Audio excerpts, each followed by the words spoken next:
All right, good morning, YouTube. Here's the next project I have going on. This is my 2019 Ford Raptor. I love this truck. This truck is cool. But this truck, if you remember from before, a video that I made already, this truck has a coolant leak. So I need to dive in today and figure it out. I have a water pump, I have a thermostat housing, serpentine belt, and spark plugs. I'm at about 85,000 miles, I think, if I remember correctly. So it's I got a little cheap scope off of Amazon. I'll insert a picture, but I can see remnants of coolant leaking around this mounting post, which I don't see it leaking out of the seal for the thermostat gasket. So unless the body is cracked, I'm not sure where the thermostat housing might be leaking from, but it looks like that's the source of the leak, not the water pump. I'm kind of thinking, since these water pumps have a reputation of being failure prone while I'm in there, I might as well replace the water pump. Also, if we go over here under the hood,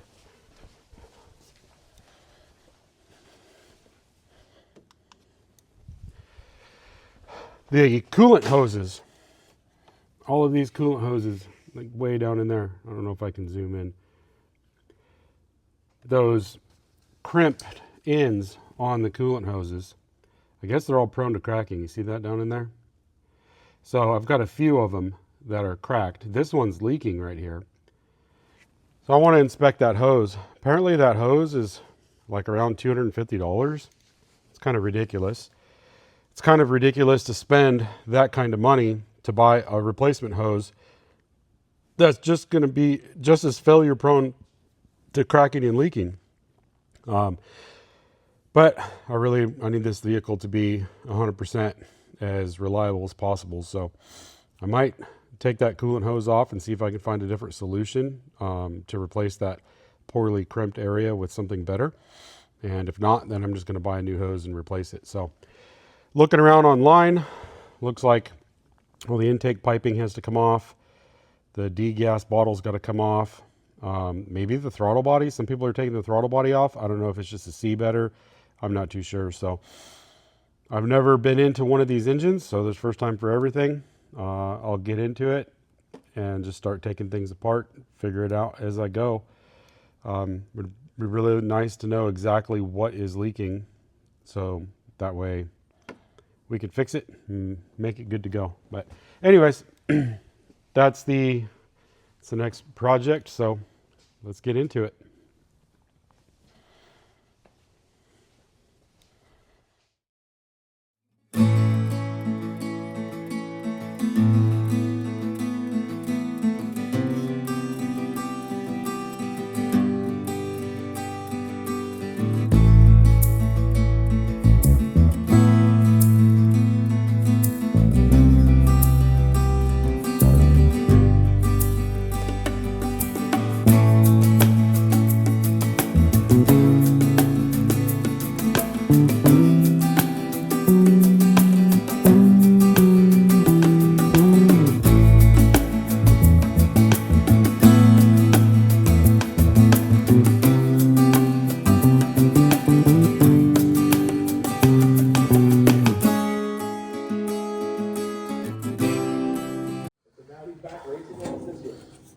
Here's the thermostat housing. That's the stud that I saw coolant leaking from. The housing split right there in the middle, and it was leaking down and dripping off of that. So I was correct as far as it was this that was leaking. The reason that thing split, there's a mounting bolt right there. There's a mounting bolt right there. The last person to work on the truck failed to replace that bolt. It was missing, and it sandwiches the whole thing together. So probably all the heat cycling, it expanded and it cracked because it wasn't being held together properly with the bolt.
Okay, so went down to the Ford dealer, and let's see if I can get a shot of this.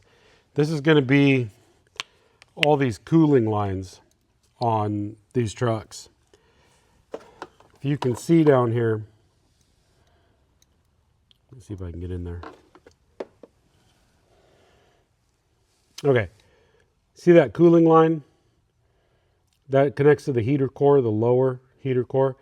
There's this aluminum crimp ferrule, if you will.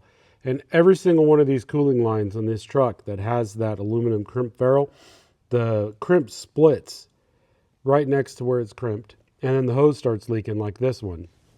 That lower hose, it retails for like $110 at the Ford dealership. It's insane. And the upper hose is pretty similar. The upper hose has a spring clamp on the end. The lower hose has the crimp clamp on both ends, and then there's the other one down there, and it's split too.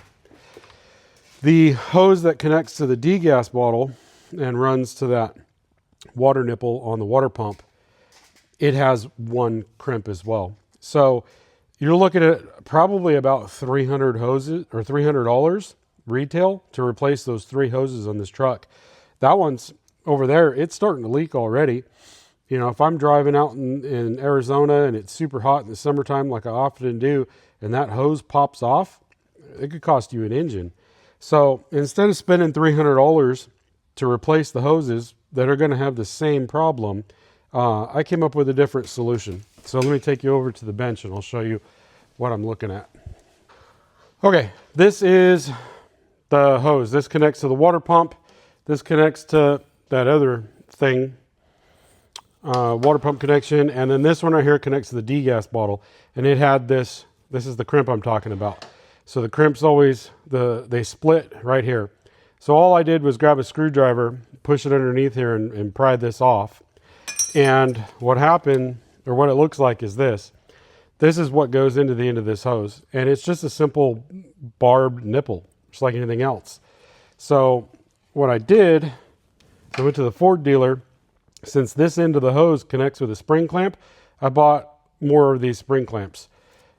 For whatever reason, they're a different color, but this spring clamp fits over that just fine. Let's see if I can do it on camera here.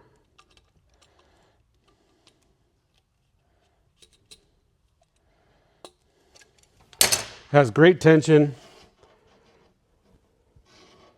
I think it's going to work out good and better than a one-time use crimp clamp, because this has to rotate to be oriented to plug back into the degas bottle. So when I put it back underneath the hood, I can just undo some of the tension, rotate this where it needs to go. So my plan is to take the other 2 hoses off that have these crimps and install spring clamps on them, and just have spring clamps on all 3 ends of the hose. Like, why not? Instead of paying over $100 for a hose, makes sense to me. Here's what I got from the dealership. There you go. That's the part number for the spring clamp. I bought 4 of them. I'll put this in the description below so you don't have to try to get it off the video. So I'll get those other hoses off. We'll do the same mod to it, and let's see how that works. I have the new water pump installed, and I decided to replace the plastic water neck that goes onto the water pump right there. My camera is totally failing me right now. So I was waiting for that, and then the O-ring seal behind it. So I went to the hardware store and I got a bolt for the thermostat housing, the one that was missing. So I could put this stuff back together and start reconnecting things, and then I need to change the spark plugs on it too. So with that said, we'll get back on it.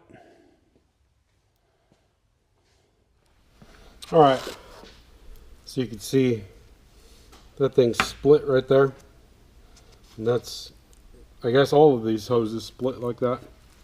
It's a terrible design.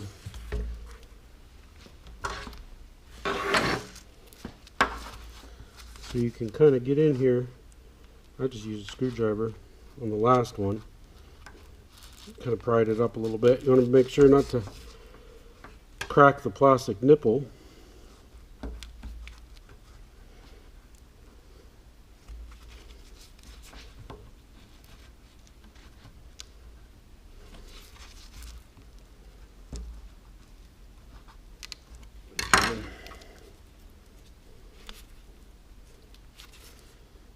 That out of the way. Get a pair of cutters.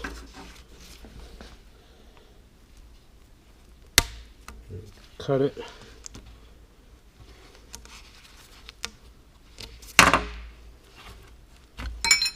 There we go. Get rid of that junk.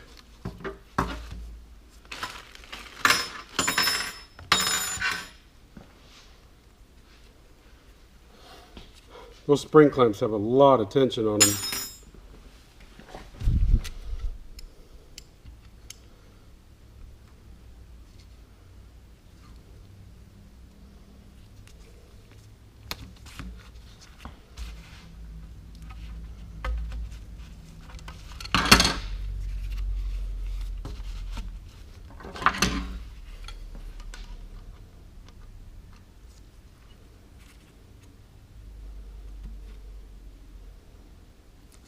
There we go. And I think this plugs in kind of at that angle, if I remember correctly. No, wait. It goes like this. It goes like that. Anyways, I want to position this so I can squeeze it with a pair of pliers. So that way when I need to, I can easily rotate this. It has so much tension on it, it won't even spin, which is perfect. So before I install it, I'll pay attention to that, but if I could go in with some pliers, squeeze it, rotate it exactly where it needs to be so there's no twist in the hose, that's what I'm looking for. So this one's good. Got to do that one. This one's actually leaking coolant. And then I got to figure out how to get that guy undone. And unlock that one out.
All right, moment of truth.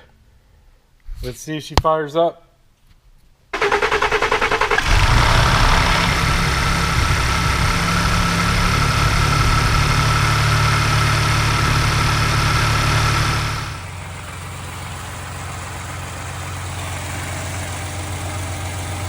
It's running.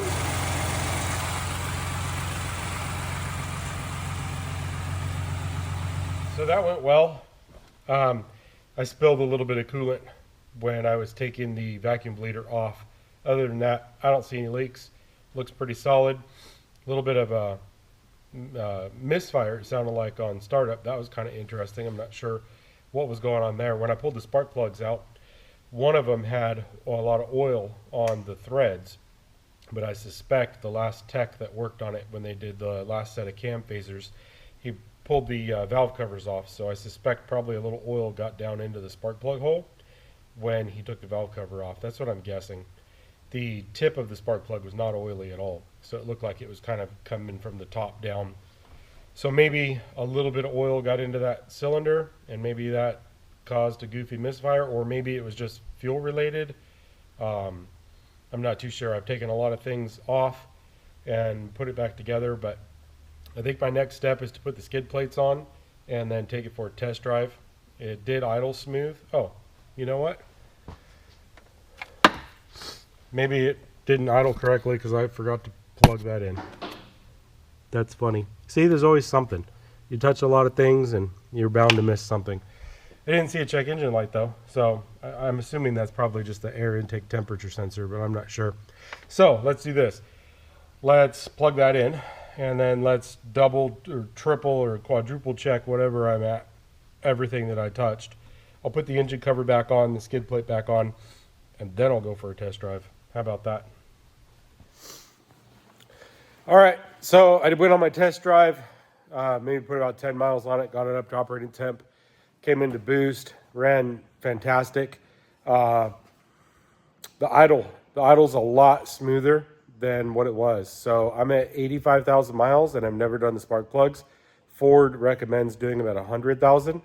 I don't know if the Raptor just kind of beats on the spark plugs more, but they didn't look too good when I pulled them out. They looked pretty worn. And based on the idle improvement, I think I'm going to be sticking with 60,000 mile intervals. You know, what are they, $10, $11 a spark plug? It's not going to kill you to swap them out a little more frequently. But it runs like a brand new truck. It idles so smooth. Everything was good. Everything was a success. So I just got to go clean up my mess and put my tools away and get on to the next project. So thank you for watching, and I'll catch you in the next one.